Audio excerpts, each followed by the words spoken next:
iyadoo ay maanta ku beegan tahay xuska maalinta caalamiga ee dadweynaha adduunka oo sanad walba 11 bisha July laga xuso caalamka ayaa warbixin ay soo saartay qaramada midoobay waxay ku saadaalisay in tirada guud ee dadweynaha ku nool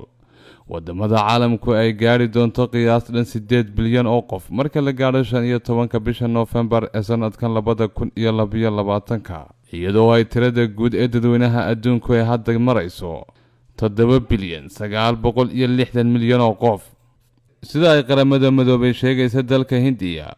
oo hadda tirada dadkiisu ay marayso 1 bilyan 407 milyan 995,211 qof ayaa la filayaa inuu kaalinta koowaad ee tiro badnaanta adduunka kala wareego wadanka Shiinaha oo hadda kaalinta koowaad ku jira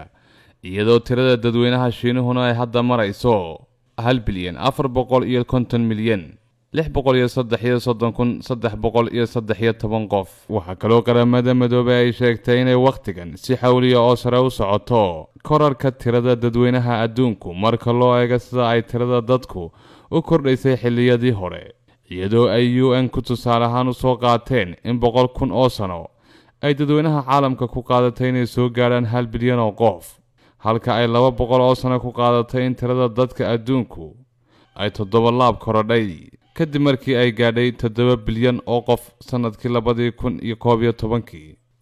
hase yeeshee sida saadaasha qaramada midoobay ay sheegayso wixii hadda ka dambeeya tirada dadweynaha adduunka ayaa u kordhi doonta si xawliya waxaana sanadka 2030 ay gaari doontaa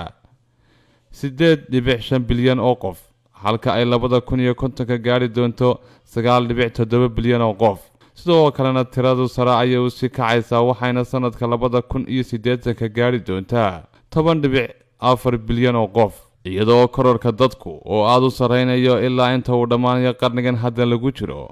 oo ku eeg sanadka 2100 dalalka kororka ugu badan ee dadweynuhu ka imanaya waxay kala yihiin wadamada Hindiya, Masar, Ethiopia,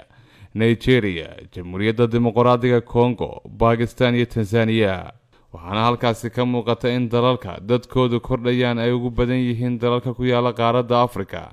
geesta kale sida ay qaramada midoobay sheegtay kororka tirada dadweynaha adduunka waxa barbar socda wax ka qabasho la'aanta dhibaatooyinka saameynta ku leh nolosha dadka kuwaas oo ay ka mid yihiin cudurrada faafa kobaca dhaqaalaha isbeddelka cimilada dhibaatada ku haya deegaanka midabta koorka bulshada lagu kala faquuqayo iyo colaadaha soo noqnoqda waxaana ay saameyn ku yeelan karaan kororka tirada bulshada adduunka haddii aan loo helin xal waara oo wax laga qaban karo dhibaatooyinka saameynta leh Ismaaciil Cabdi Xasan Saab TV ka farxi ehelkaaga asxaabtaada iyo qaraabadaada oo la soo deg abka Dahabshiil si aad si fudud lacag ugu dirto